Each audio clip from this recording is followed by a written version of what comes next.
Hi everyone, and welcome to the first ever Tea Talk. Now, Tea Talks are synonymous with pep talks, and they have nothing to do with spilling the tea, which is something totally different. These are just meant to be a very unscripted, personal, one-on-one conversation between you, me, and anybody else who wants to add in the comments kind of the struggles that we have as romance writers. So I think that, as soon as you announce, and that's what we'll talk about today, sort of coming out as a romance writer and the challenges with that, is you end up facing a lot of ridicule, a lot of criticism, eye rolling, confused looks, and sort of very unsupportive, discouraging questions. So let's talk a little bit about that in kind of some solutions that I have to overcome that and not get too discouraged by those situations. So if you're new here, my name's Lisa and I'm a romance writer,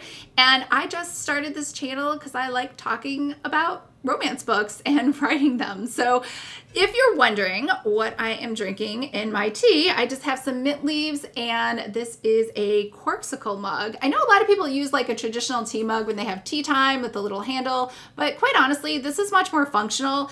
It is, first of all, it's just a beautiful rose gold, and it's one of those double insulated cups because I sip tea really slowly. It takes me maybe like 2 or 3 hours to make it through one of these, and it gets cold. So the stainless steel helps it to stay warm. So it's just a little bit more functional.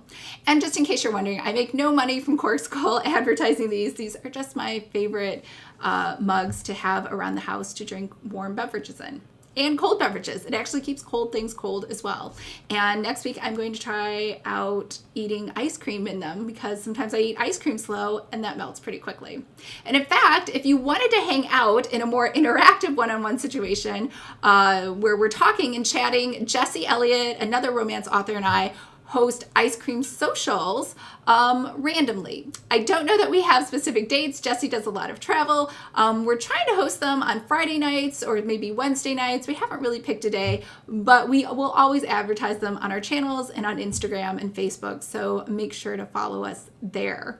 Now, today I was saying we should just talk about coming out as a romance writer, because I think the first step in really creating a space and an environment and a world for you as a romance author is letting other people in your life know so you don't have to hide it.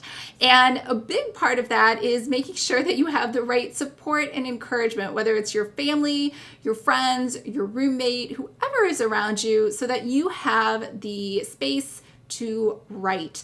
Now, I think the first thing you should know is if you've ever had a negative reaction when someone told you, when you told someone that you were a romance writer, you should know that you're not alone. But more importantly, you don't have to win everybody over, right? So you should really, one, define what does support mean to you from that particular person, and have you communicated that to them in a positive way so that you've set them up for success to continue being your friend and continue supporting you and are starting to support you in this new endeavor.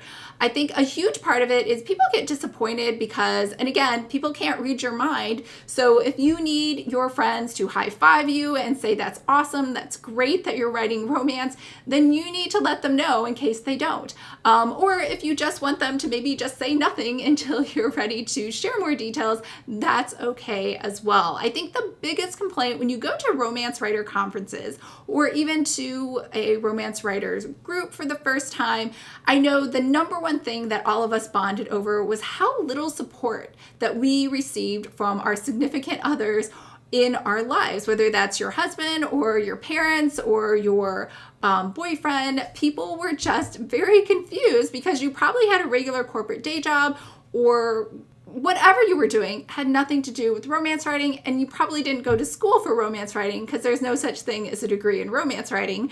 And most people who get maybe creative writing degrees or English degrees are usually on the MFA bound track where they're writing literary fiction, which is very different, or they're maybe going to be school teachers. So this could be a shock to the people in your life. And I think the biggest problem is that people were worried about financial hardships that writing could incur on the household, because quite honestly, it does take a long time to learn the craft of writing, and you will be doing a lot of work where there may be no results to show for it for quite a long time. And when I say quite a long time, I mean years.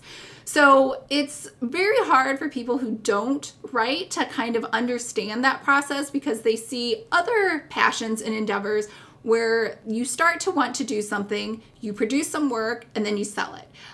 Versus writing, I think honestly, the longer you can wait before you put out a debut novel, the better it will be, because writing is just like anything else, like playing the piano or learning to paint. You need to practice.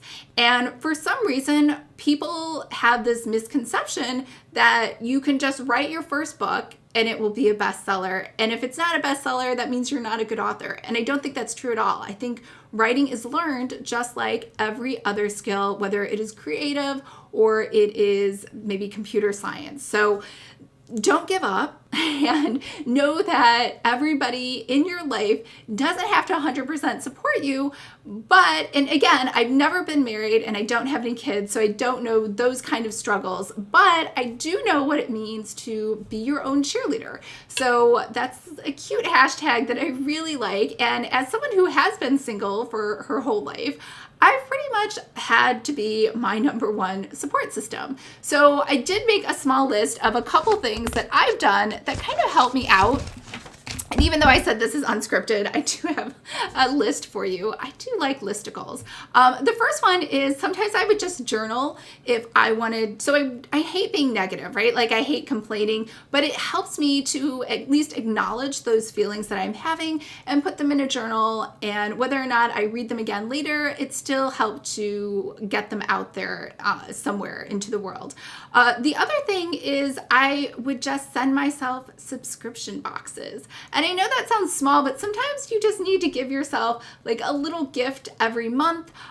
Or sometimes I would buy myself cards or flowers or things to send to myself when I reach certain milestones. And again, sometimes unless you've published a book, it's almost like it's not acceptable to celebrate finishing a first draft, because people are kind of like, okay, great, but you still need to revise it. And are you going to make any money from it? So if you're just doing this for yourself because you're being your own cheerleader, then you don't need to explain your actions to anyone else. You can just do that for yourself.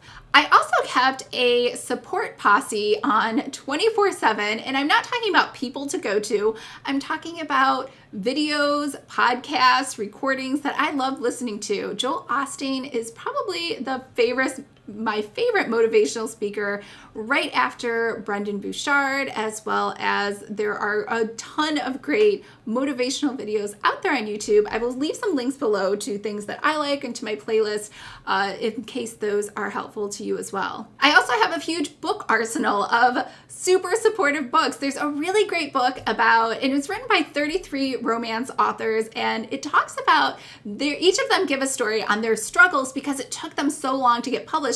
And most of these authors, I shouldn't say most, I think all of these authors, this book is older, were going for traditional published books because back then self-publishing really wasn't an option like it is today. So they talk about the struggles and how long it took and how they kind of kept themselves motivated. Another thing I love to do is have a Pinterest board with all of my favorite quotes. So I will leave that for you below as well. And I love putting up positive affirmation notes to myself all around my apartment, next to the bed when I wake up, right above the sink where I brush my teeth, right at my office desk. And those always kind of pep me up, and I don't have to wait or need a supportive or encouraging word from somebody else because I've already given it to myself. So again, I love the support that I get from my friends, and honestly, I have sort of shaved down the people that aren't as supportive or kind of mock and make fun of my romance writing, and I didn't cut them out, but I just don't talk to them as much. And whether or not you decide that you don't want those people in your life or want to try to communicate with them on how to support you better is really a decision you need to make.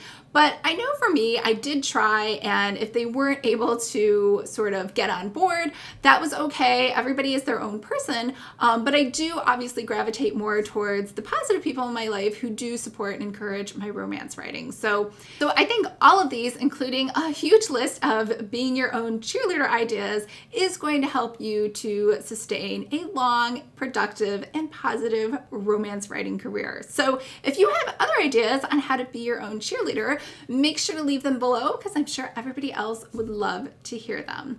All right, I hope everyone is having a fabulous Friday, and I will see you guys next week. And if you like these tea talks, I'm going to try to do them the first Friday of every month. So I will see you back for another tea talk in June. Bye.